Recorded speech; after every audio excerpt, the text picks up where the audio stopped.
think we, hi there. Good to see you. I'd like to call the meeting to order. Welcome, everyone. Thank you. I guess we're first supposed to acknowledge that we're being recorded. And was anyone else wanting to record? Okay, so we don't need to approve anything. That's all we need to do there, right? I'm not up to speed on that, so forgive me. I thought I'd like to start tonight with a few comments, if I could. But first, let me say that if you haven't seen our agenda, tonight's agenda is really designed to get us all caught up. It's a history lesson. Meetings after tonight will be more in the deliberative mode and start to do our work. What I've asked to be discussed tonight is an update on, first of all, what were and what currently are requirements, what was considered in the project, how did we go from what was originally sidewalk to where we are. So that's what tonight is about, to understand what grants are available, what has changed in the granting process, just so we understand how we got to the point that we are at. I would just also like to just make a few personal comments to start the meeting, but also a word, and a lot of this is because I've had a lot of calls and a lot of emails already, which I totally appreciate and respect. On the onset, though, let me say, because this is a session tonight that we just want to get caught up on, I don't expect that we'll get into much discussion, and there probably will not be, I do not expect that there will be any public comment. I'm not sure we're going to have a lot of comment, period, tonight. It's to learn and set an agenda on how we go forward. Hopefully you'll see and understand that better in a few minutes. A couple of comments, though, excuse me, I've been talking all day and I'm losing my voice already. That's a benefit to everyone in the room. I think it's important that everyone understands that we are a working group. We are not a granting authority. We are not a permitting authority, but a working group, and I'll come back to that. Our mission is pretty simple. Our mission is to review the process and to make recommendations on how we believe the project should move forward or could move forward if it can move forward at all. As I've already mentioned, I've received several calls and emails, and I encourage that, by the way. But I do feel a need to express a few thoughts because some comments have been made both publicly and privately, and I'd like to just make a few comments so everyone hears the same response at one time. First of all, I have served in numerous ways in different capacities for over 30 plus years in the town of Westwood. And I truly believe that virtually all the people who I've met, who I've worked with, who I've debated with, who whatever other categories there are, I believe always have the town's best interest in mind, as is the case this time. But I also know there's a lot of passions flowing. One of the questions I've been asked is, how did this working group get put together? It's really simple. The select board heard comments from neighbors. I was one of those. Many of you were one of those. They listened. I am not an elected official. I do not sit on the select board, nor am I a candidate for anything. But I appreciate the fact that they took a pause. They listened to what some of us were saying, and they put together a working group. And I truly believe that the select board wants to hear our feedback. So we are operating on that level. Also, for the record, no, I am not sitting on this board because I already know where I want to go. I have no clue where I think this is going to go. Next, I do think there's a few things that I want to address based on my knowledge. What got this whole process to this point was a 25% plan. In my 30 years in planning, I have looked at hundreds of 25% plans. I think it's fair to say that almost none of them look like the final plan. It's a part of a process. And the reason you get to a 25% plan is to see if the direction we're going is right. So I do believe that where we are is a good, healthy place in the process to take a pause and see what we can do. Several of the calls I've had and some of the comments are about 40B projects. 40B projects or affordable housing projects, I think have a bad rap, but I've always been an advocate for proper 40B projects. But the town of Westwood is protected against an unfriendly 40B project. We are at the standard required by the state. I have spoken to several town employees and other officials. I am confident there is no such 40B project in the works. And if there was a friendly one, I would hope we would look at it aggressively. Also, I've been asked, what are my personal priorities? If I'm the chair, what are my priorities? So let me tell you what my priorities are, and it's very simple. Priority number 1 is safety.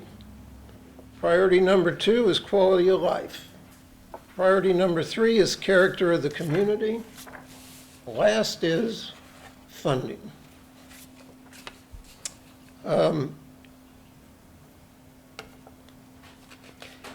The real thing that I hope we accomplish from this working group is to reestablish trust.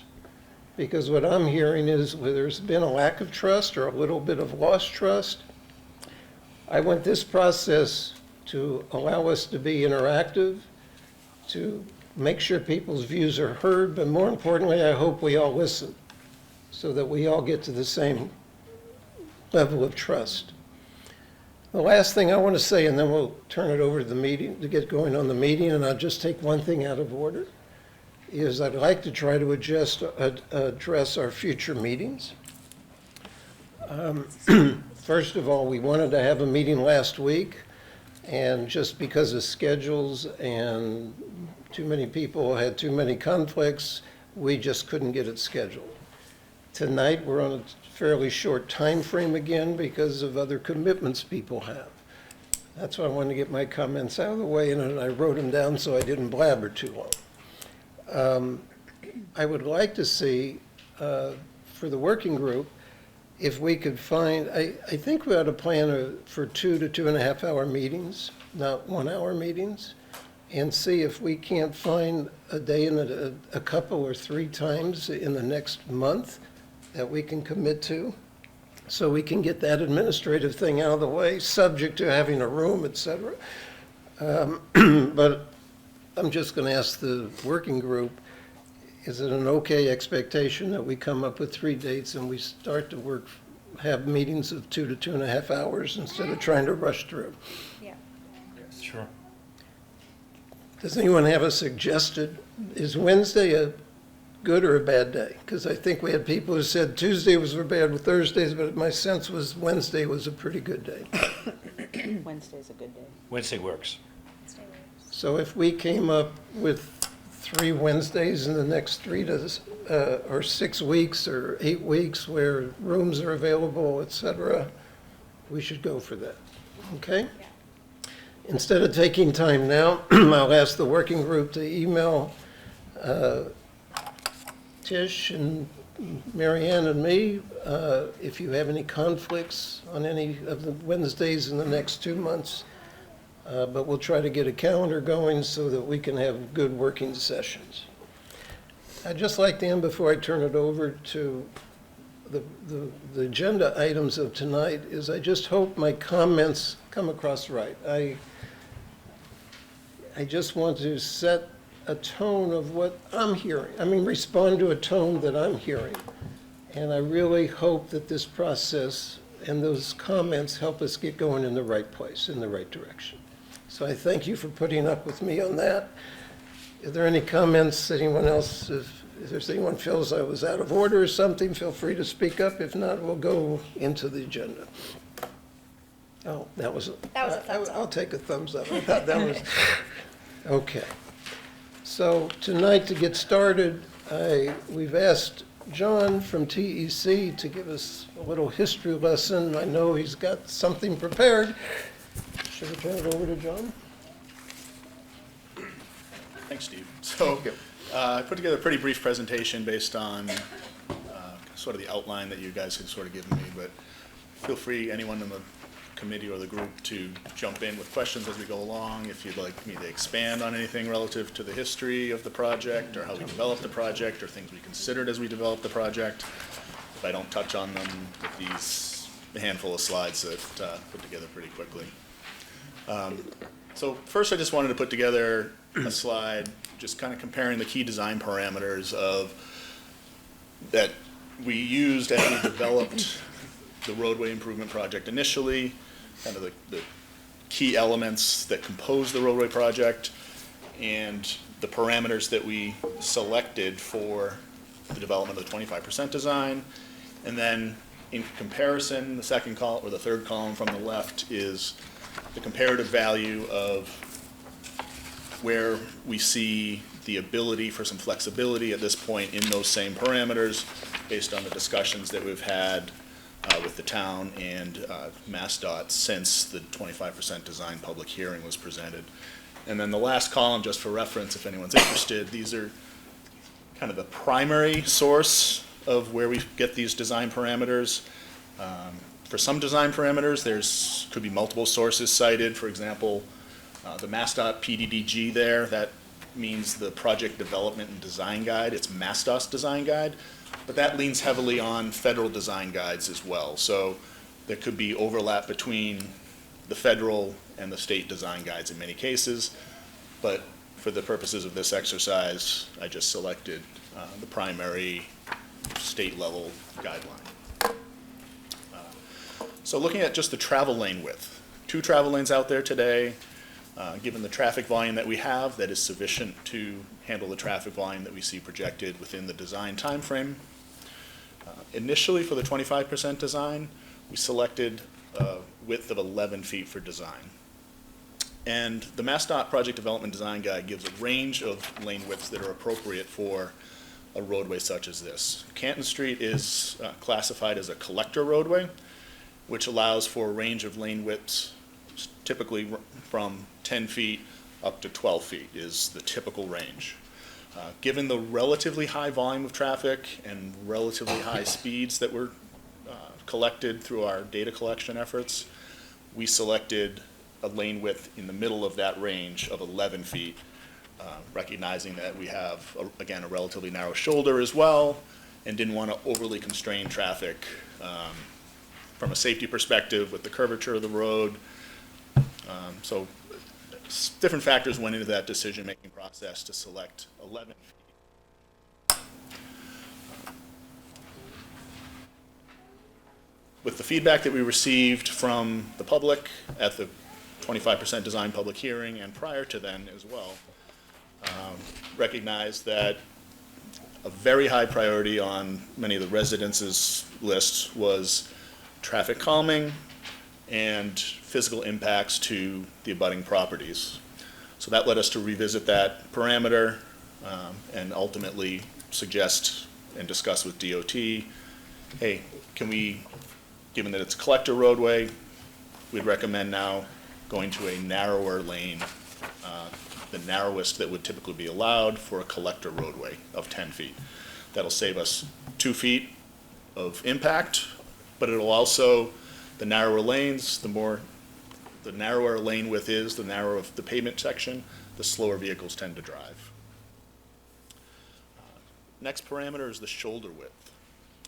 And again, the shoulder width selected, similar for a collector roadway. There's a range of shoulder widths that could be selected for a collector roadway depending on what the purpose of the shoulder is. Won't get into all of the purposes there, but Again, given that we are now selecting the narrowest lane width that's allowed for a collector roadway, our recommendation is still to maintain a minimum of 2 feet for the shoulder width, which will accommodate drainage grates without having to drive over those every day as you're traveling down the lane. Also accommodates slight off-tracking of vehicles, given that we have a narrow lane, a curvilinear roadway. As vehicles travel around those tight curves, tend to sometimes drift a little bit outside. Nothing.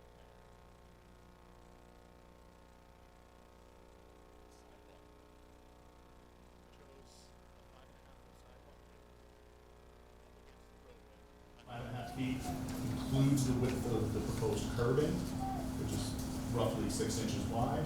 So it would be 5 feet of paved sidewalk Plus plus that 6-inch curbing directly up against the roadway.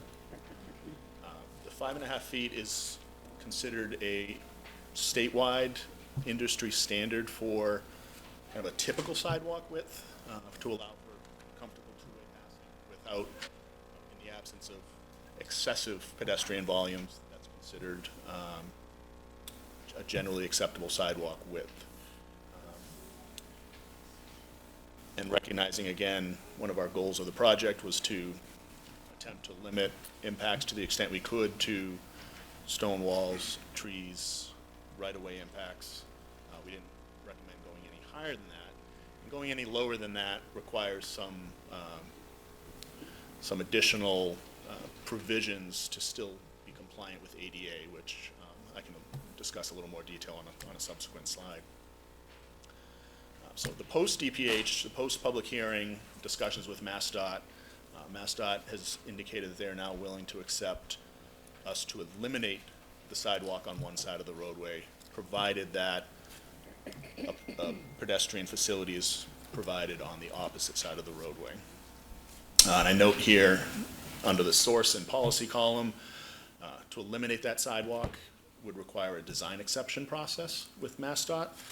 And that's because their engineering directives require that you have pedestrian facilities on both sides of the roadway in what they consider urbanized areas, and the entire town of Westwood, per the US Census, is within an urbanized area. And that design exception process requires us to provide justification to them, quantification of comparative impacts and costs to try to justify why we're unable to provide that sidewalk, or why the sidewalk on the opposite side is not desirable to the community as well.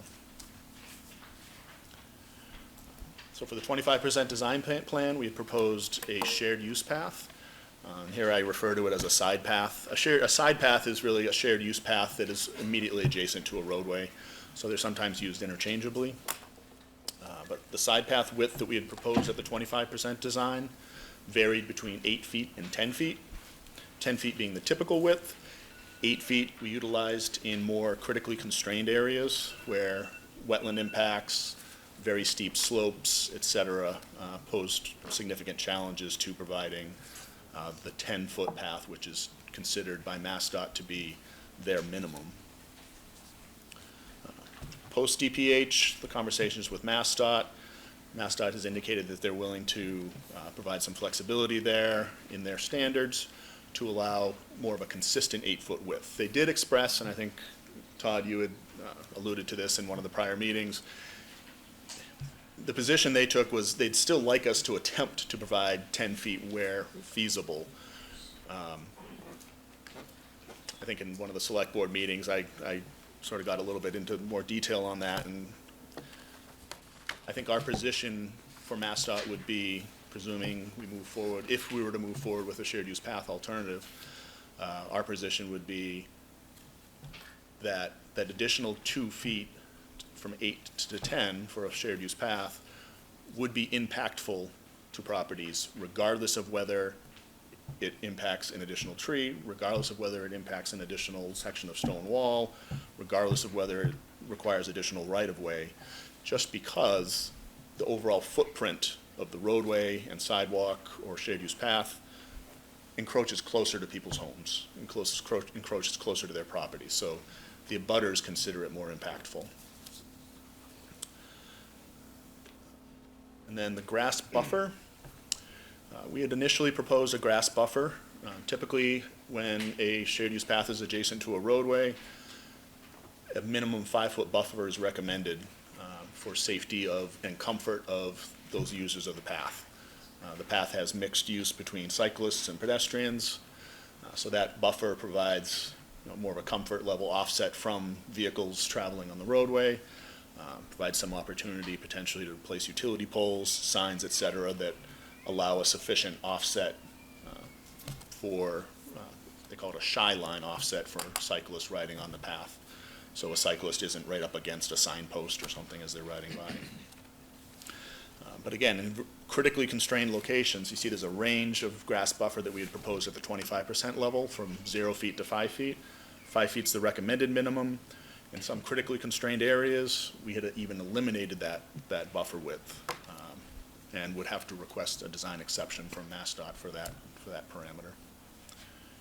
In the post-DPH condition, we had some discussions with MassDOT on what the necessary width of that grass buffer would need to be if our intention was to locate utility poles within it, and they indicated that they would be willing to entertain up to a minimum of a 4-foot buffer in cases where we wanted to place utility poles within that buffer. And in other critically constrained locations, we would still look to recommend, propose down to a 0-foot, so no buffer in some of those cases, those critically constrained areas, and again, still have to justify those through the design exception process. And then some of the traffic calming measures. As part of the 25% design plan, we had replicated many of the, or all of the raised median locations, reconstructing those. In some cases, they shifted laterally a little bit, but those were proposed again, consistent with the traffic calming evaluation process that had gone through back in 2015. The granite curbing that was proposed on both sides of the roadway, while not recognized as a formal traffic calming measure, it does tend to slow traffic down, particularly when the shoulder width is only 2 feet wide. A car driving that close to a 6-inch high vertical granite curb tends to slow down rather than risk clipping their tire on such a granite curb like that. And then the truck aprons at numerous intersections throughout the roadway, throughout the project limits. Those truck aprons were proposed again back in 2015 to reduce the speed of turning vehicles, but still allow accommodations for large trucks to make those turns occasionally. We were proposing to replicate those in a different manner, but still with the same purpose. And in the post-DPH condition, we've discussed the potential for to reconsider some raised traffic calming options that I think were dismissed back in 2015, primarily for public safety concerns. So we want to reinitiate some of those conversations with public safety, with public works, to potentially introduce raised crossings at the median locations where there are crosswalks, and at raised median locations where there are no crosswalks, consider speed tables at those locations to help calm traffic. And I also allude to the potential for evaluating some other traffic calming options that are listed in FHWA and ITE's traffic calming toolbox. If you're interested to hit the QR code, you can look up what those measures are. But different parameters of the roadway, like speed, volume, number of lanes, kind of dictate which traffic calming options may be considered applicable or options to consider for a roadway like Canton Street. Yep. Can you explain what you mean by critically constrained areas? Yep. So certain areas, so there's different factors that we consider critically constrained. In some cases, that may be right-of-way, so the width of the public layout that the town owns. If introducing a wider shared use path would have taken an extra 8 feet from a property, in those cases, we would look to reduce the width of the shared use path and potentially eliminate the buffer there. In other areas, there are wetlands relatively close to the roadway. Rather than fill wetlands to provide, the standard 10-foot path with 5-foot buffer, we proposed a reduced section in those cases. There are other areas where it's not wetlands per se, but there's a very steep slope that would potentially either require a retaining wall, or that slope would seriously encroach much further into someone's property if we were to provide the typical width.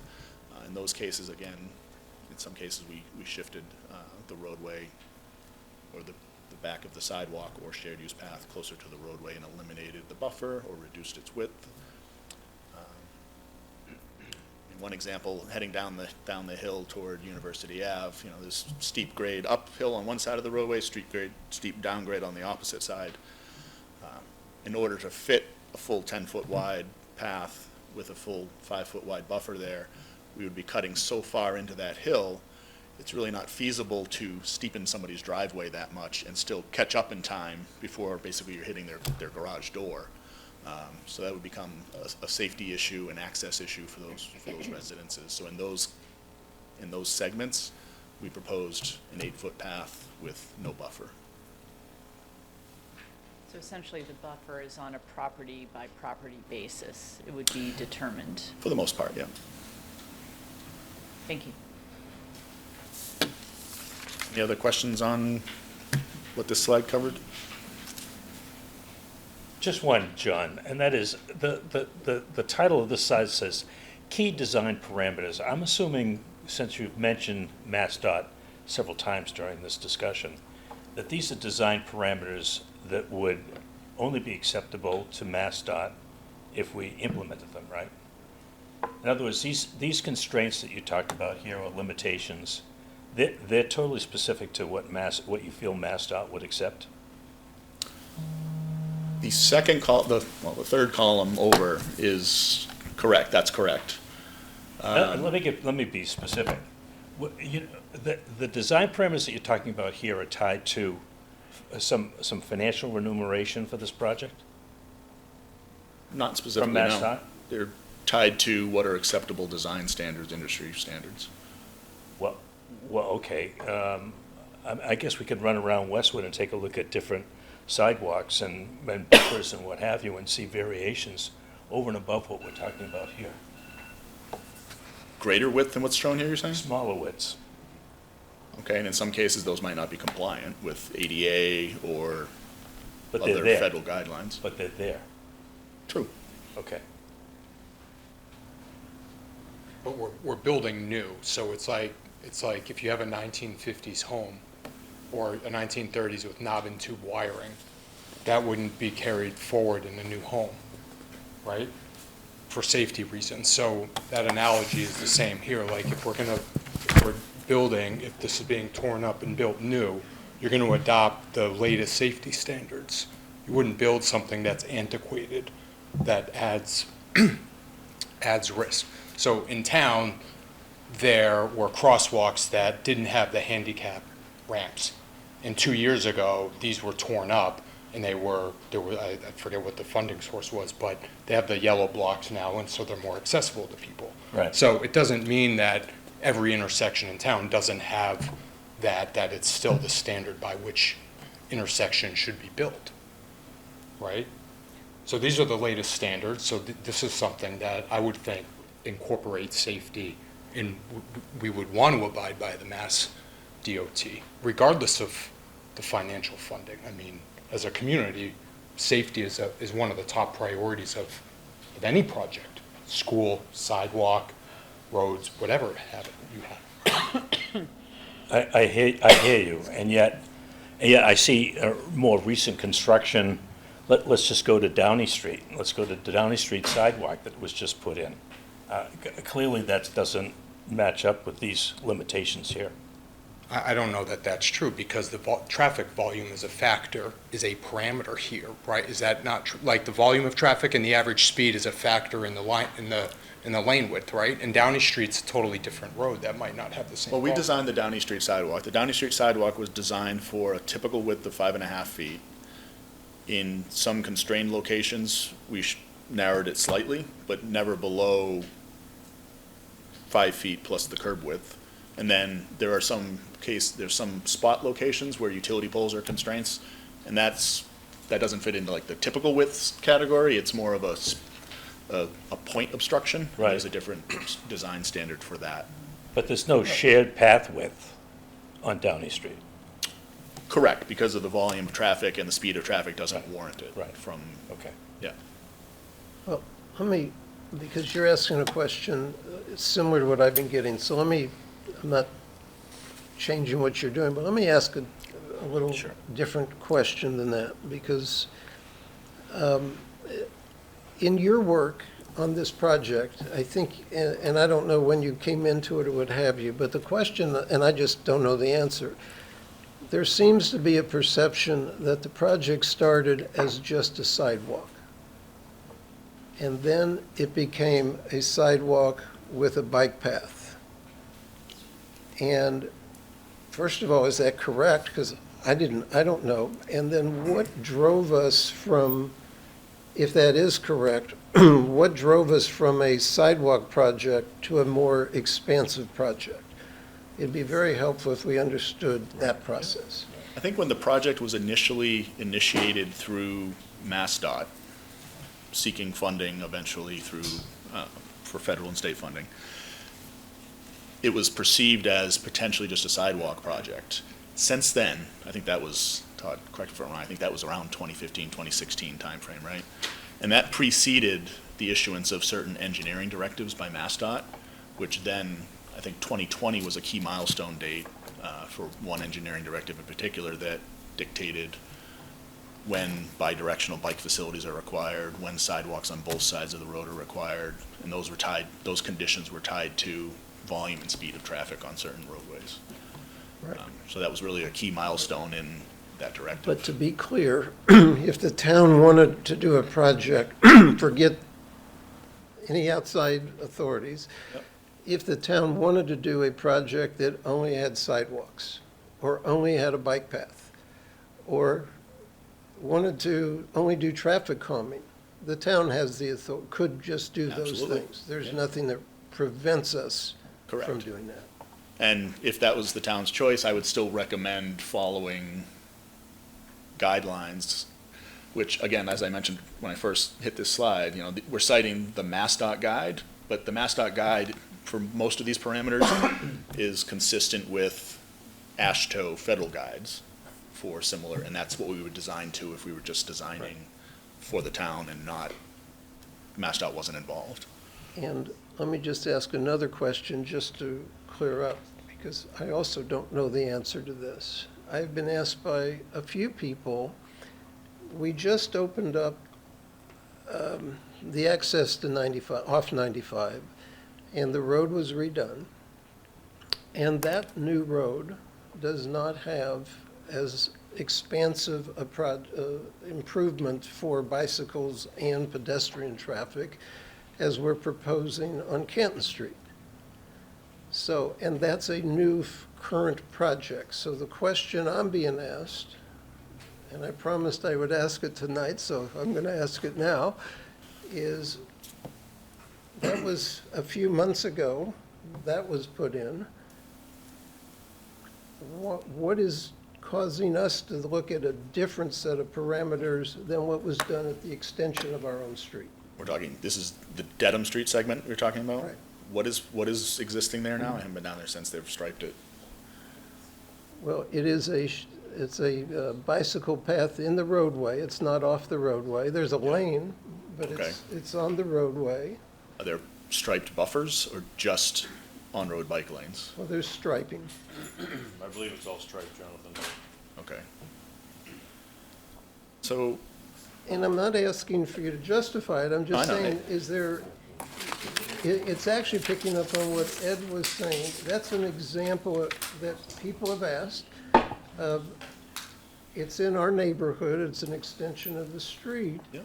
And that has what some people perceive as a less intrusive result. I'm not saying, I don't want to get in whether it is or not. right. So one way to meet the MassDOT's engineering directive for bidirectional bike facilities is a shared use path. That allows two-way traffic, the path goes on one side of the roadway, you're done. Another way you can meet that standard is by providing bike lanes, actually, we're getting into, If you're going to address it, then well, we can jump ahead to it. So options, like I think at the last meeting you had said, think through and present what there are for options for both sidewalks and bike accommodations. So one of the options for bike accommodations, these on-road bike lanes, which sounds like what they've provided on Dedham Street. To the right. With the volume and speed of traffic, bicycle accommodations need to be separated from the travel lanes. The shared use path is separated by the grass buffer and the vertical granite curb. But in the case of bike lanes, the only way to well, not the only way, but one simple way to separate them is to provide a striped buffer like you see here. And so that would be one way to still meet the directive, would be to provide a striped buffer and a striped bike lane on both sides of the roadway. The reason that alternative was considered but then relatively quickly dismissed for Canton Street is because this actually results in an overall wider footprint, a wider width of impact. Because the shared use path is 8 to 10 feet with a buffer. This is 5 feet plus a minimum of 2 on each side. So you're adding a minimum, well, you're adding a minimum of 10 feet here, plus the buffers, shared use path depending on where it goes. So the other thing that you have to consider if we were to provide striped buffers and striped on-road bike lanes, your overall curb-to-curb width is wider, which tends to encourage higher travel speeds, which we didn't want to do on Canton Street, given the desire for traffic calming and speed reduction. So for on-road bike lanes, the bike lane itself would need to be a minimum of 5 feet wide. The buffer would need to be a minimum of 2 feet wide. Another option is to provide on-road bike lanes with no striped buffer, but in the case of Canton Street, that would require a design exception to eliminate that striped buffer because of the traffic volume. Another option takes up more space, is an on-road bike lane that is separated with a vertical element and separated horizontally. So this bike lane that's shown here is the same level as the street, but there's this narrow raised median between the travel lane and the sidewalk, or sorry, between the travel lane and the bike lane. And in this case, this is depicted also with a sidewalk on the same side. But in this scenario, these bike lanes are one direction bike lanes, one on each side of the roadway. So overall increases the width of impact. Can I add something real quick? I know the answer to the width. Yeah. The overpass, it's 2 feet including the stripe. Brand new, just finished. Sorry for the interruption, but I knew the answer, so I want to get it over. Thank you. So some of the other options that are available for bike accommodations. John, in the prior slide Yep. where you had the painted, this is in addition to a sidewalk as well, or in place of sidewalk for pedestrians? It would be presumably in addition to a sidewalk if you. Yeah. So the shared use is a consolidation. It Correct. avoids this and does the bicycle accommodations and pedestrians via a shared use path, minimizing the total footprint. Right. In the design, the second phase. the design. Correct. Right, this would make it worse for everybody in terms of like Yeah. encroaching on property. Right. If it was on the road, okay.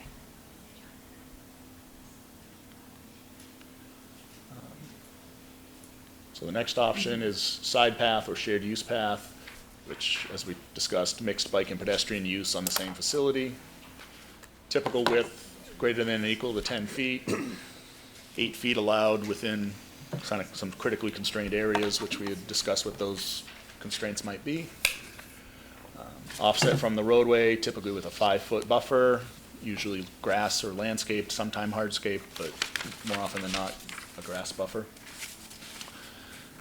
An option that could be considered is to meander that side path to try to minimize impacts to trees and stone walls. Given the density of trees and the number of stone walls, that may be challenging to do without additional right-of-way impacts. it would require quite a bit of evaluation by an arborist to determine, okay, how close to the critical root zone are we excavating to provide this? You know, how close to the trunk can we get with this? So it's not as simple as just barely missing the trunk. You know, you'd still be impacting the trees if you were in the root zone. So challenging to accomplish, but certain butters or certain properties may be in favor of that, even if it did require some additional right-of-way impact, if it were able to minimize impacts to some stone walls or trees in front of their property.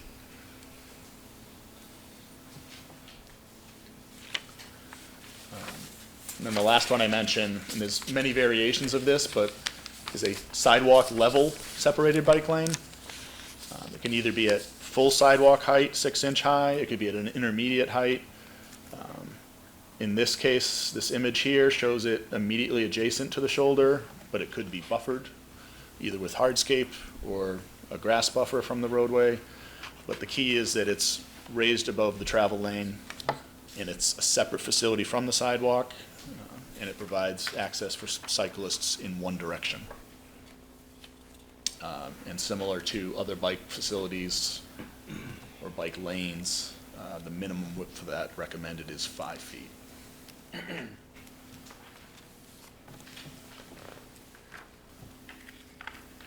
So we put together a similar slide touching on sidewalks. So the options available for sidewalks, the absolute minimum width to be compliant with ADA is a 4-foot sidewalk. But if we provide a 4-foot sidewalk, we'll need to provide a 5-foot by 5-foot passing zone at least every 200 feet for people in wheelchairs, et cetera. The typical width of a sidewalk, 5 feet. So if you're immediately adjacent to the curb, 5 feet plus the curb width is where we arrived at the 5.5 feet that we had proposed in the 25% design.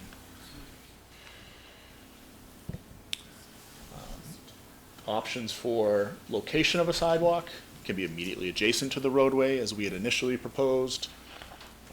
It could be offset from the roadway uniformly with a grass buffer, provide space for signs, utility poles outside of the sidewalk width, a sidewalk that has a grass buffer between the travel lane and the sidewalk, generally more comfortable for cyclists to use, particularly children and other vulnerable users.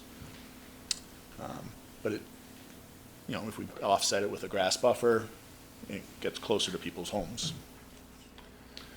And then similar to my note on the shared use path, a sidewalk could meander potentially around trees and stone walls. It would only be 4 or 5 feet wide, so potentially less encroachment in critical root zones, maybe a little easier to maneuver around trees if that was a goal. But still, there's the likelihood of more right-of-way impacts associated with that if we're trying to get behind stone walls or behind trees. One thing to note, if we were to locate a sidewalk, so one of the guidelines of the Mass Architectural Access Board is that there's an allowance for when a sidewalk is immediately adjacent to a roadway, it's allowed to follow the profile of the roadway, even if that profile is steeper than the guidelines allow for an independent sidewalk. Once the sidewalk deviates from being parallel to the roadway or adjacent to the roadway, a roadway like Canton Street, where we have grades that are 7+, 8% in some locations, that wouldn't be compliant for a sidewalk profile. It's too steep for a sidewalk to be compliant. Sidewalk shouldn't be any more than 5% grade without handrails and considering it a ramp in that case. So we would need an AEB variance potentially for if we were to meander too far away from the roadway and it no longer follows the roadway grade in that case. So just something to consider. Could be a challenge if that was something the town wanted to pursue. And then as far as materials for sidewalks, this is not an exhaustive list, but hot mix asphalt, cement concrete, which could be tinted. I mean, even hot mix asphalt could in theory be tinted if that was desired. And then really just to be compliant with ADA, any firm, stable, and slip-resistant surface can be acceptable for a sidewalk. It really just comes down to maintenance and longevity of those materials. Some of the examples are a decomposed granite, which almost resembles like a stone dust, or brick even, but you get the potential for differential settlement there, so it's long-term maintenance issues with those type of materials. But John, can you speak to the integration of utilities within the constraints here?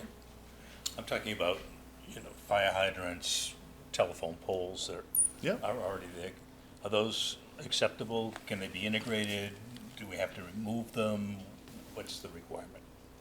Yeah. So as part of the 25% design, we prepare separate utility plans.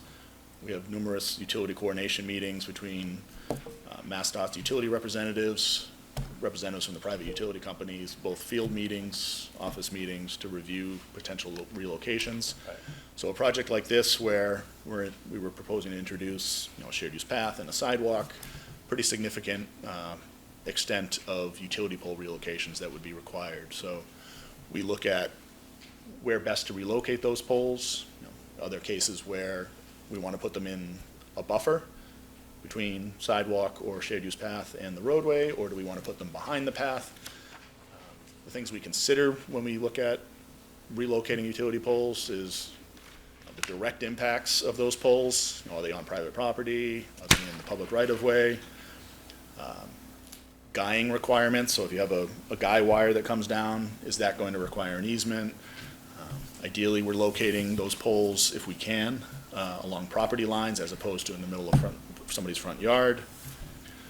There are some cases where it's not feasible to avoid that, unfortunately. We also consider many of the utility poles along Canton Street have underground utilities that serve certain homes or side streets. So we have to look at the logistics of relocating those underground services. But some of the, there's the direct impacts of relocating utility poles, but there's also indirect impacts that we consider, particularly to the tree canopy. If we were to just say, okay, we're going to relocate all the poles behind the sidewalk or behind a path, you're going to have impacts from the aerial wires in the tree canopy, even if nothing physically impacted the trunk of the tree. So those are things we consider as we propose locations for new poles. So there are or there aren't guidelines? I mean, I know there are preferences, but are there guidelines as to whether you have to physically move the pole or not? There are guidelines with respect to offsets to poles, yes. So if a pole was too close to a sidewalk, you're allowed to, on a sidewalk facility that just serves pedestrians, you can have a minimum right now, a minimum of 3 feet clearance. So the pole, in theory, could remain in the sidewalk. It's not ideal to do that. On a cyclist facility, like a shared use path or a side path, the pole absolutely needs to be relocated outside the path with a minimum offset, 1 to 2 feet. And how about underground utilities? The water mains, your fire hydrants? Yep. Would it be preferable to have these things underneath the sidewalk? Sewer lines, water lines?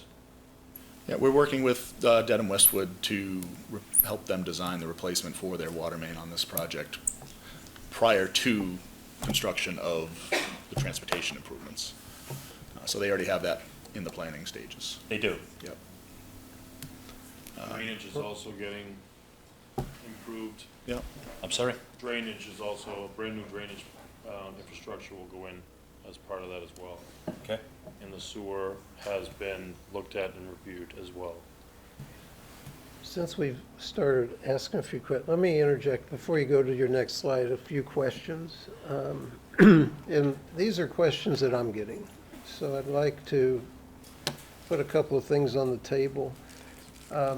First, just for the record, I do walk my dog up Canton Street, and I do ride my bike up and down Canton Street. I prefer down than up, but that's a different story. I've been doing this for 30 years, and I think I've once in a while seen one other person walking or riding a bike at the time I am. Which gets to the question I'm getting asked. With so little real activity, and Nora, we didn't connect, but this is what I was calling you for, to get some thoughts, and if you have any thoughts, if you'd please offer. One of the basic questions is, what should we be looking for here? Do we even need a sidewalk if we have one person at a time walking? If we have one bike an hour going up and down the street, do you need bike paths? And just from a planning perspective, from a good planning perspective, and I'm an advocate for looking for a yes, so whoever clapped, don't throw something at me, but it's a question I'm getting, and I don't know how to answer it. So I'd like, as an engineer and as a planner, can you offer any thoughts on that? Well, I could say from a planning perspective, it's always good planning to accommodate not only vehicles, but pedestrians and bicyclists. And the fact that there are not pedestrians and bicyclists frequently on Canton Street is a symptom of how dangerous Canton Street is for pedestrians and bicyclists. So there's not a safe way to walk your dog or ride your bike on Canton Street now. Ideally, we could create a situation where it was safe to do both of those activities. Again, I'm going to ask, we're having a discussion. We just don't want, please try to hold those kinds of comments. But, so I guess what you're saying is I'm endangering my dog right now. And yourself, yes. For 30 years. 30 years you've been doing this. And I'm trying to, I don't want to turn it into levity. It's a serious undertone, and that is from a town's perspective and a resident's perspective, what should we be looking at? That's what, we're going to be a working group to come back with recommendations. Forget all the things that have been done. That's why I said I want to get a history lesson from what we could have done to get to here. What should we be considering? Should we be considering one over the other? Should we be considering all? And then the other question, I'll just throw it out there, and by the way, Ed stole one of them because one was utilities. The other one is, just out of curiosity, and I don't think we're prepared to answer that tonight, but maybe at our next meeting, how much does the budget change if we do one versus the other or do it all? And because, in what I've been saying, I don't know if it's accurate, is there's a lot of infrastructure no matter what we do. So usually it's not half the price to do one and half the price to do the other. It's materially the same price with some change. I'd just like to know if that's valid or not, or how you'd respond to something like that. But I don't think it's true, correct me, that if we only did a sidewalk, it'd be, I'm making up numbers, $2 million instead of $10 million. No, there wouldn't be that dramatic a difference. I mean, I think obviously we would have to, as part of this process, whatever the recommendations that come out of this, we'll be developing cost estimates to correspond to that revised design to help inform the town as to what the commitment might be from a construction standpoint. To your point, it'd still be replacing the entire drainage system. It'd still be having to pave the entire roadway. It'd still have a fair amount of the same amount of impacts to roadway widening and such, minor roadway widening here and there, reconstruction of the curb, resetting of the curb, reconstruction of the median islands, that type of thing. You're really saving the base preparation and the paving of one facility or the other, right? So I won't put a number on it, but I'm not asking you to guess and put a number, yeah. but let me go back to that core question. And again, I'm asking questions based on what I've been asked, and my sense is, I'm hearing, for example, I got a call from one person who said, I can't let my children go outside because I'm afraid there's no place for them to be safe. So that's an argument for at least give me a sidewalk, right? And then someone else who says, you're going to take down all my trees, you're ruining my property. So that's why I'm asking the question, what is a good planning practice? Because a lot of people have different views. what should this group be considering in all this? Nora says safety, which, All of the factors you mentioned, safety, aesthetics, lifestyle, all of that comes into consideration. It's a balancing act. So if this was a clean slate and there was no development there, and a developer came in and went to the planning board to build a new neighborhood, they would be required on a street of that volume to have sidewalks or a shared use path on both sides of the street. That would not be waived. But that's not the condition we have. We have an existing neighborhood.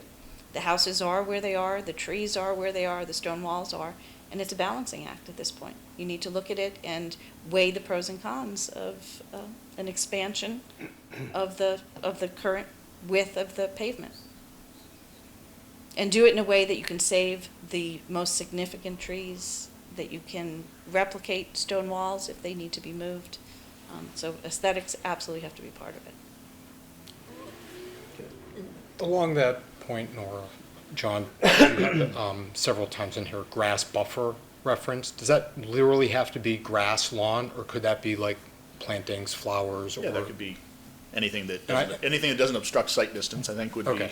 And I bring that up because one of the things that I've heard, right, is we want to keep it scenic, right? And we want it to be beautiful, and we don't want the trees cut down, and it needs to have character, right? And in some respects, I think this is an opportunity to redefine or enhance the character, right? And so it doesn't necessarily have to be a grass strip. It's not necessarily going to be paid for by these funds, right? But it gives the town an opportunity to understand.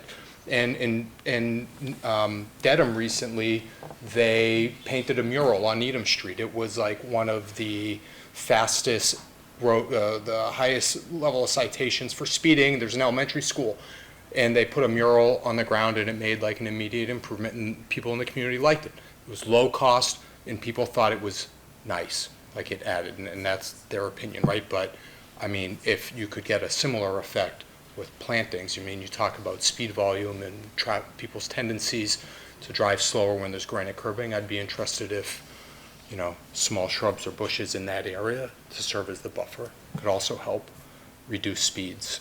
I think, or meandering. You know, just in a general sense, I think anything that sort of visually or physically reduces the width of your view in front of you would help slow down traffic. And low landscaping would do that. so let me just go back to where, these are, again, I'm trying to answer people's questions I've had. So if the town, and I'm not saying I'm advocating, I'm just trying to get information. So this is not, I want to be very clear, this is not saying where we're going to anybody. If the town wanted to only put a bicycle path in, we could do that. Yes or no? Yes. Just a bicycle path Yeah, that doesn't serve pedestrians, or you're saying I'm just saying, that this is what I'm being asked. If the town wanted to pay for construction, and you could put in something that only it's- accommodates one I'm user not versus saying another, whether it's yeah. even smart, whether it's Right. wise, whether it's affordable. If the town wanted to have just a bicycle path, there's nothing that prevents the town from doing that. Correct. If the town only wants to have a sidewalk, there's nothing that prevents the town from doing that. Correct. If the town wants to put a bridge up and down Canton Street to make it a two-story elevated highway, there's a lot to prevent that, correct? So, One way each way. all right, and if we want to do nothing, there's nothing that prevents us from doing that as well. All right, I just wanted to clear that. So what we're looking for, and where I was asking these questions on behalf of the calls I got, is to set the tone for our next meeting, that we got to start thinking about what is right for this neighborhood. And yes, To that end, that's the question that I have. You touched on it with if we want to do just one thing, or a question that I'm getting asked is if the town decides they just want to do a sidewalk, is there any opportunity for MassDOT funding, or is that off the table if the town decides to only do one thing? That's a good segue into your next agenda item. well, and let me, I don't know the answer to that, Ellen, but let me just tell you that I wasn't trying to say that's not part of the picture. I think we look at part of what the town should do is how do we pay for it? So if there's a strong will to do something, then we got to look at how we pay for it, and that may change where we end up if we want to do something. And some people say, if we decide our recommendation is do nothing, then that becomes a moot point, right? But, and also, I want to remind, we're not the granting authority, but I do believe the select board is anxious to hear a recommendation. I think they'll support what we come up with if it's thoughtful and has support. I think I'm not just gonna to turn answer that anyone and question. ask for an opinion Sorry. right now. I was gonna say, just to answer that question generally, I mean, there are some funding options, but there's pretty limited funding options, and they're capped at a value that likely wouldn't cover the entire sidewalk, but they could contribute to it. Right, no, that's why I'm asking, because as part of Yeah. my thought process, that's an important factor in considering options, is knowing what comes out of pocket, what doesn't, so that's helpful. Well, and I think we would be reckless if we were proposing something that we knew couldn't go down on the ground because there's no funding for it. Right. Stephen, if we, and I'm not sure who can answer this question, but if we do something or nothing, we still have the infrastructure that's like 100 years old, right? That's going to need to be done in a handful of years regardless, right? And the drainage and all of that stuff. So something is still going to happen on the roadway. It just, is that correct? Okay. The street was done 10 years ago by the county. The what? Excuse me, What was done 10 years This ago? traffic calming plan overlay was done by Norfolk County Engineering within the last 10 years.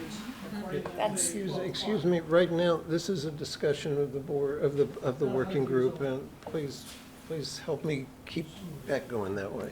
All right, you want to have more slides, John? I don't.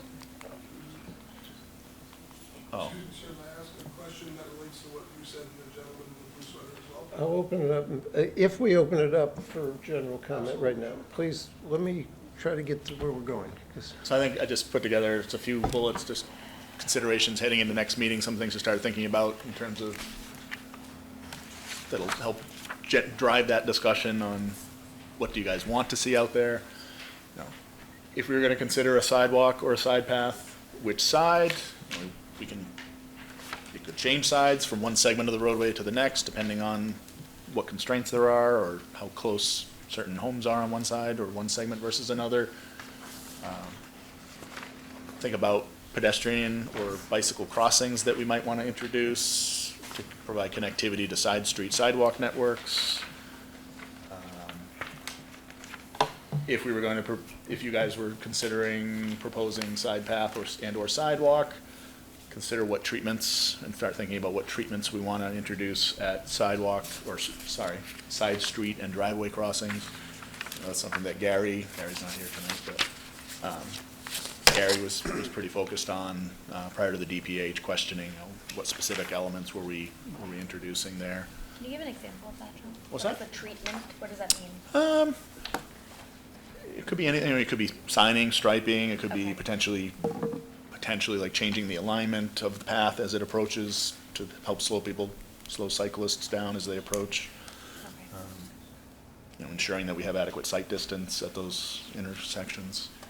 John? Yeah. Could you just define what you mean by safety enhancements, the refuge islands, RFPs? So, yeah, so if we were gonna provide pedestrian crossings at certain locations, those safety enhancements to increase the visibility of pedestrians or cyclists that might be crossing there.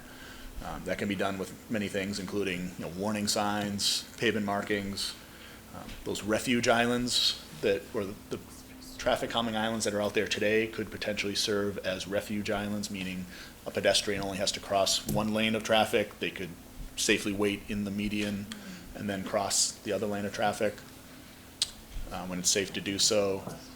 RRFBs are push-button actuated warning beacons, which I don't know if there's any out on High Street, or I'm sure they're elsewhere in town, right? So, if you're familiar with those, and then, you know, introduce lighting potentially to make it really conspicuous crosswalk location if a pedestrian is looking to cross where it's dimly lit late at night or early in the morning. And then again, think about traffic calming elements, you mentioned earlier, potentially raised crossings, but again, there's a toolbox of other options that are out there to consider as well. And then thinking about landscape and streetscape mitigation, if certain trees are inevitably going to be impacted, how might we want to mitigate that? How extensive a replanting plan would we consider? Stone wall restoration, if stone walls are impacted by whatever alternative is selected. And then potentially other ways to restore or enhance the scenic character of the roadway in conjunction with the project. I think one idea that was thrown out either at or after the design public hearing was if we were going to go with a concrete sidewalk or path, you could tint it to make it a little less conspicuous within the character of the neighborhood. That answered the question. So let me ask two more questions. One's really for Nora. I was looking at my notes. Could you just... Speak up a little bit. Okay, sorry. Speak up a little bit.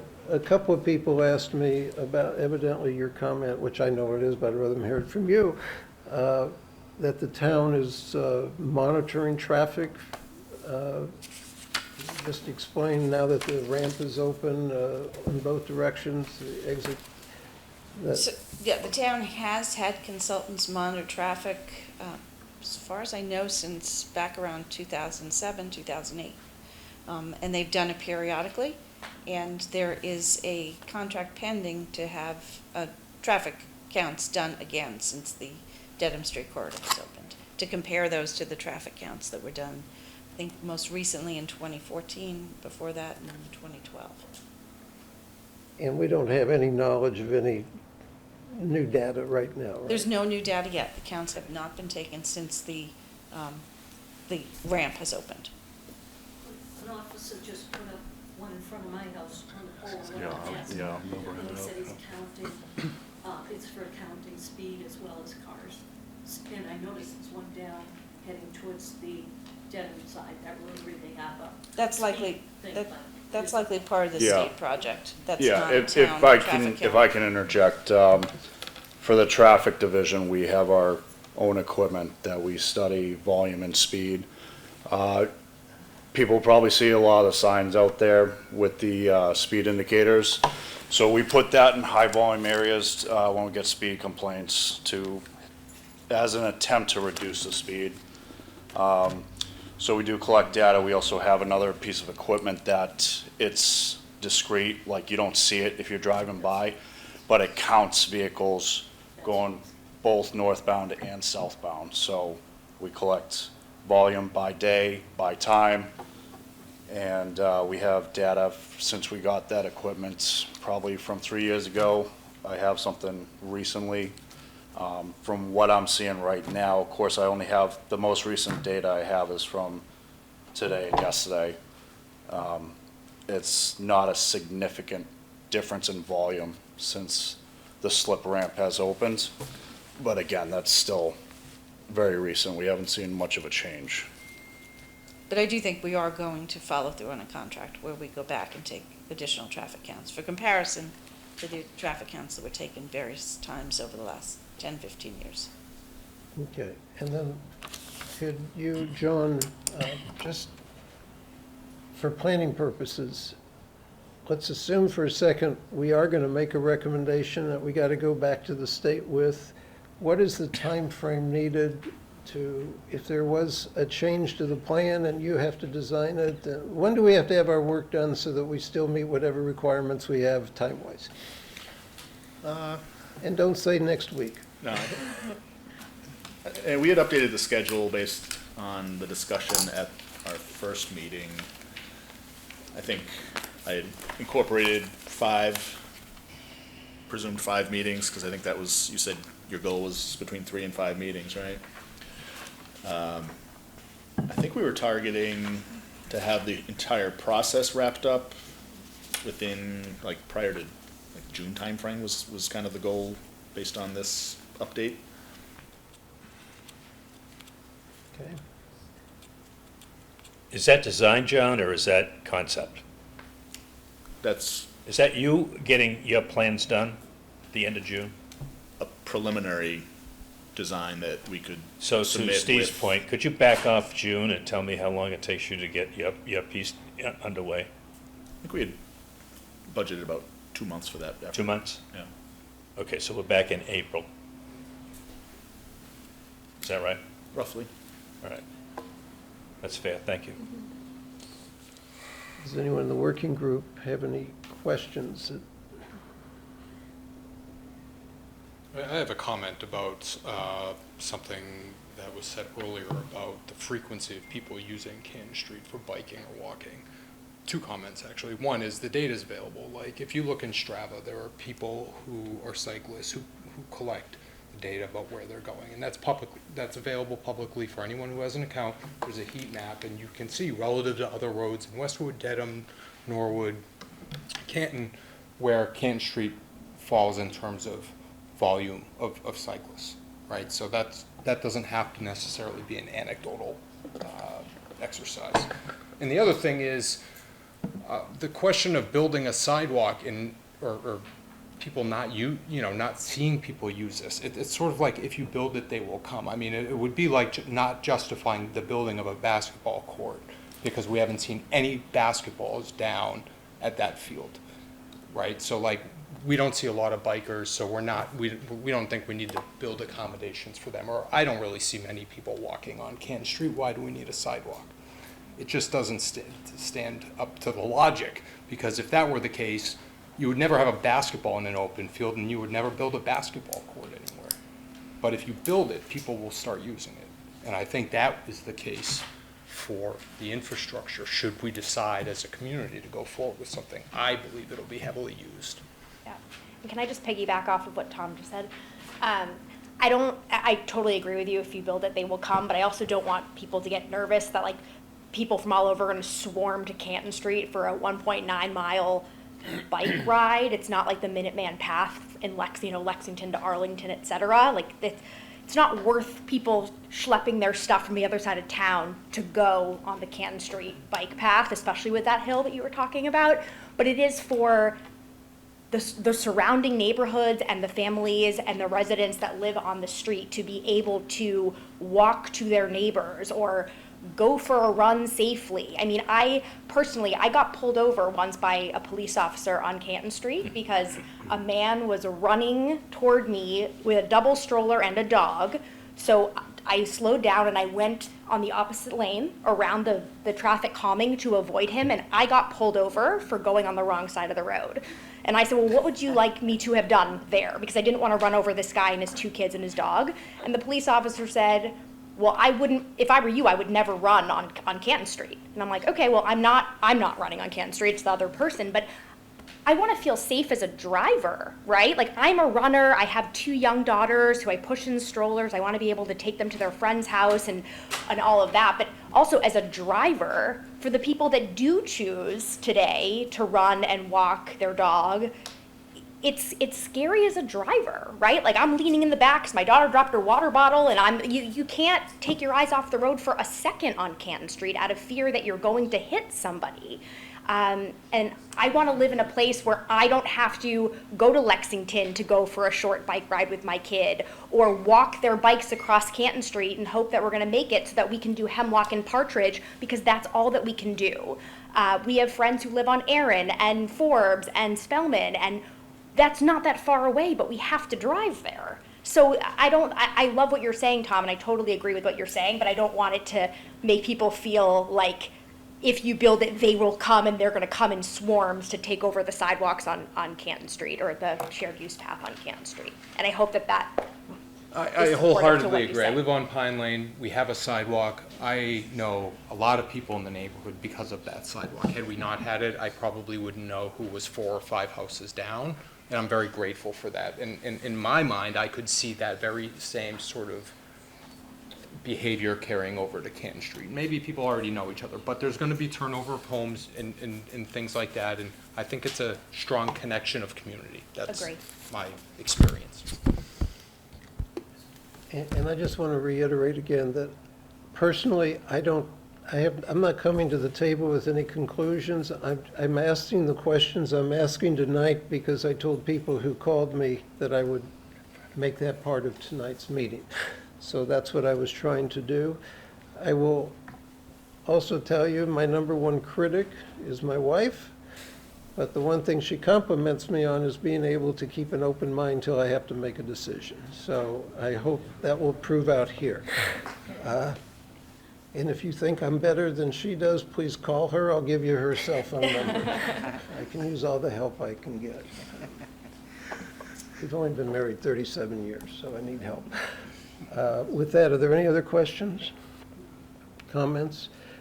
I did say at the beginning, and I really promised some people we would end, I will entertain one or two questions, not comments. This is not about comments tonight. If there is something, you, sir, in the back, did you have a question?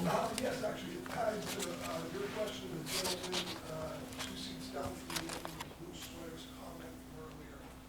You made a remark about upgrading things and Oh, thank you very much. Yes, you made a remark about how things get upgraded and certain sidewalks being different sizes, and then you referenced, I believe it's Mass DOT standards, is that correct? Yes. Okay, so I think the way to ask the question appropriately to get across the gentleman in the blues thing is the town of Westwood, if they want to build things on their own, required to follow a Mass DOT standard, or basically saying, is a Mass DOT standard a requirement for any sidewalk that needs to go in the state of Massachusetts? No. Okay, so it doesn't necessarily need to be that size, but that's, I'm assuming, under the Mass DOT best practices guide for new work. Yeah, and most of those dimensions are also consistent with federal guides that we do have to follow. Understood, understood. But local ordinances are allowed to put in sidewalks at certain sizes. As you had said, sir, and I apologize, I don't know your name. If the town were to say, we would like to put in a bike path, and we will fund a bike path, the town would have the right to do so. Thank you. But under Mass DOT funding, that would not be the case. So Mass DOT funding would not allow strictly a sidewalk or strictly a bike path. Is that correct? Basically, Mass DOT doesn't allow the town of Westwood to say, hey, this is what we want, and you have to pay for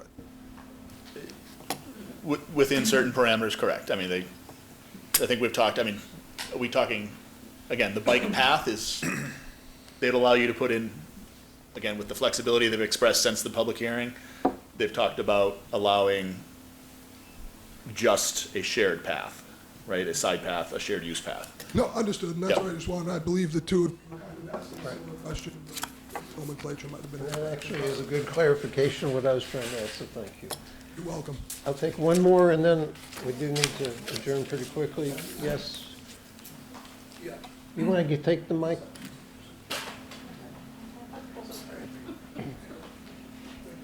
That's all. In addition to the storm drainage system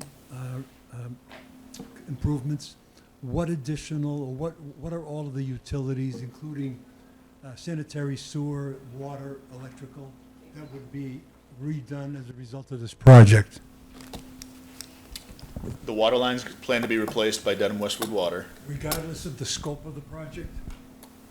They need to replace it regardless of the scope of this project. So if this project doesn't move forward, they'll still design it and probably rethink their timeline a little bit. They pay for it. Who pays for it? Get them on. Oh, thank you. Yeah, they pay for it. They pay for it either way, but, yeah. But there is an impact, John, right?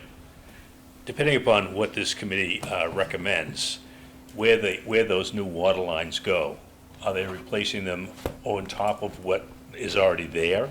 Or are they moving them pursuant of sidewalks and shared paths and what have you? So there is some impact there, right? Yeah, I would have, we have to I mean, evaluate. If dimensionally, this there's project, gotta yeah, be- if there was no project going There's got to forward. be some impact there. You're not slight pouring difference. concrete on top of a water line, right? You're just not doing it. And I would suggest that pursuant of this gentleman's comments as well, the same holds true for the sewer. If there's any upgrade happening there, I guess where I'm going is, we're supposed to be gathering all the parameters tonight so that we can go away for that 2.5-hour session with Steve and start to put together some thoughts about what we'd like to see.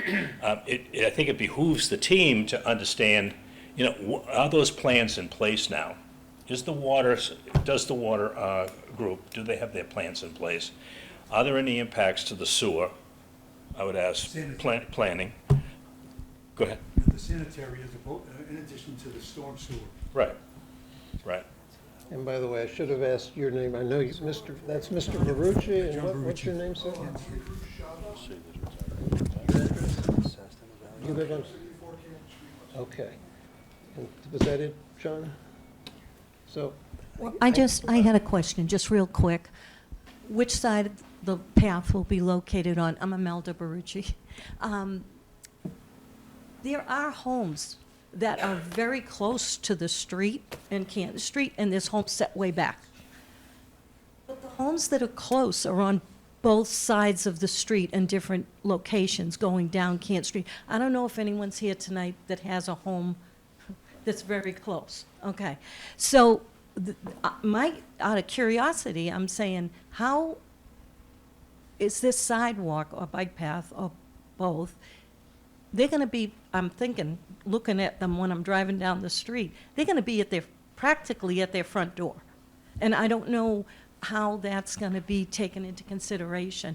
I mean, our home is set back somewhat, Steve's is way back, Maureen's is back, but we'd still, of course, be impacted.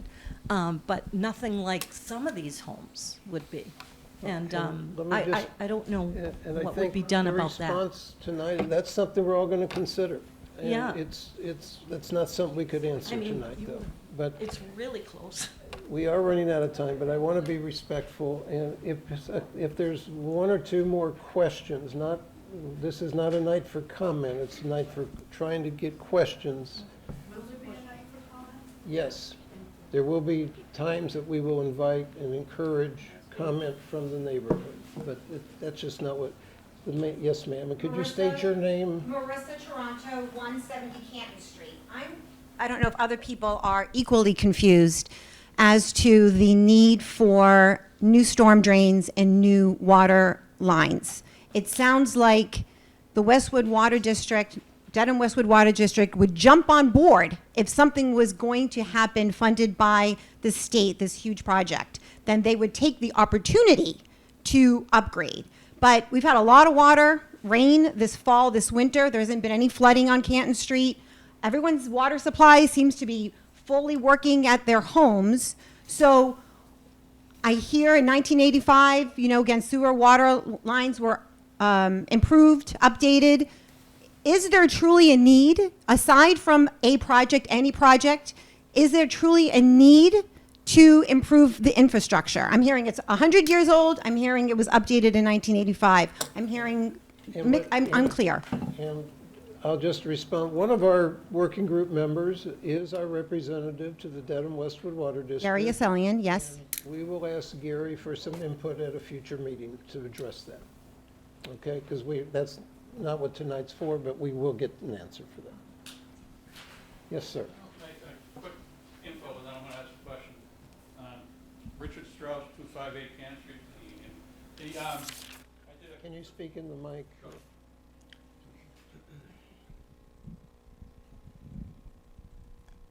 Put your glasses on. Just talk into it. Okay, you hear it? Yeah, okay. Well, I had a handout on a map, but anyways, I did some quick measurements, and this has to do with the bike lane.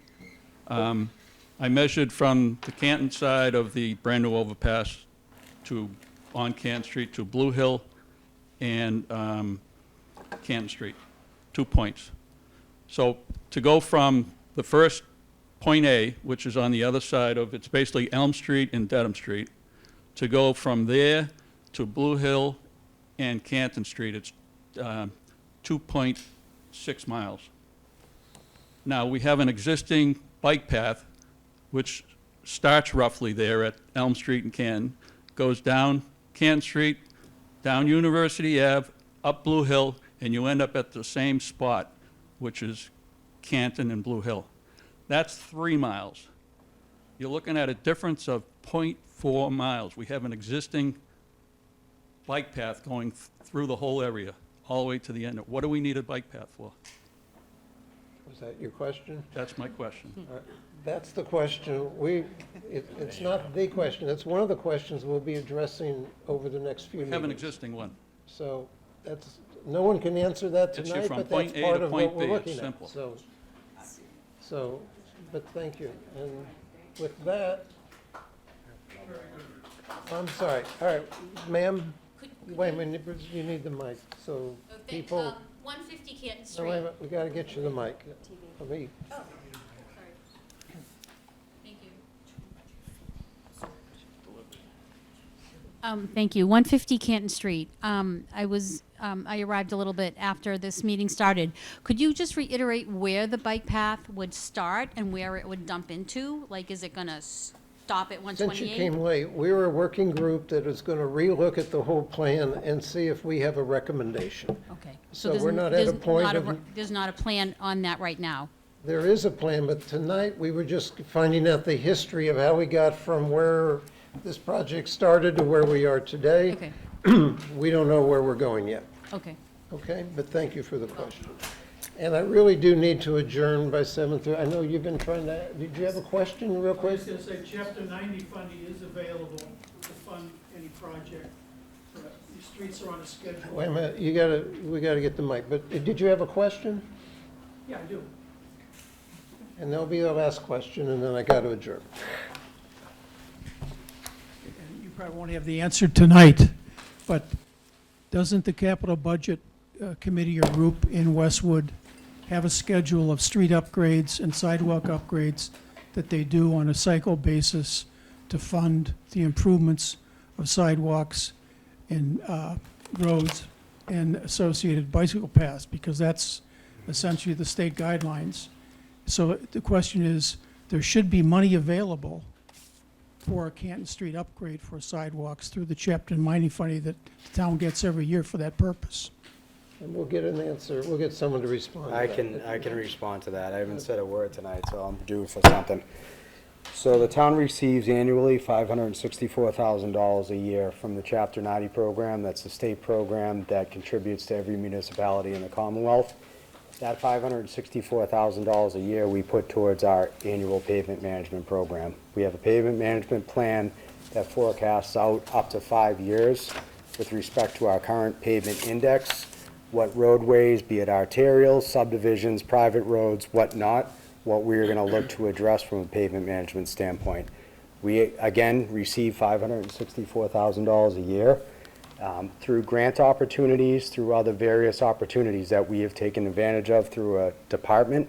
We've been able to utilize that $564,000 and couple it and parlay it with other opportunities that we've received through grant opportunities to make sure that the town of Westwood has one of the, if not the highest pavement indexes in the state and the Commonwealth by just simply receiving $564,000 a year. Just to throw out an example, the town of Dedham receives much more than that because they actually attribute some of their meals and tax money from the Legacy Place development, which triples what we as a town of Westwood have available to make sure we maintain our pavement index and our integrity. Again, being the highest level pavement index probably in the Commonwealth. If not, don't quote me, we're in the top 5 in the state. So I will say if we want to take that $564,000, we can certainly bankroll that over the course of probably 10, 11, 12 years and put it towards a sidewalk project, but know that your subdivision, your roadway, Route 109, Gay Street won't be getting paved anytime in the near future. So if we want to do that, we can certainly do that. And just important to note too, Chapter 90 can also be utilized for facilities.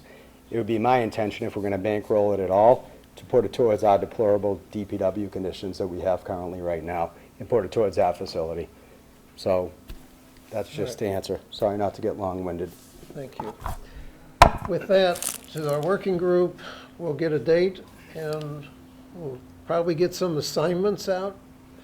And let's roll up our sleeves and get to work. So with that, unless there's anything else, I will take a motion to adjourn. All right, we'll take one more. Is there a question? Actually, I was just wondering if the next meeting, if we could get some drawings to see the path of the whole street a preliminary, just to see the path, if they go to the different variations of where it's gonna go and what people are gonna be We'll see impacted. if we can get something we'll do that. Something so, because you can't tell by all this, it doesn't really tell you anything. It's 3 feet, And 10 what's your feet. name? Paul Shaba, Okay, thank you, 264 Canton Street. thank you. With that, I'll take a motion to adjourn. So moved. Is there a second? I hope there's no discussion or debate. All in favor? Okay, thank you all. I love discussions on adjournment, that's the best. You know, it's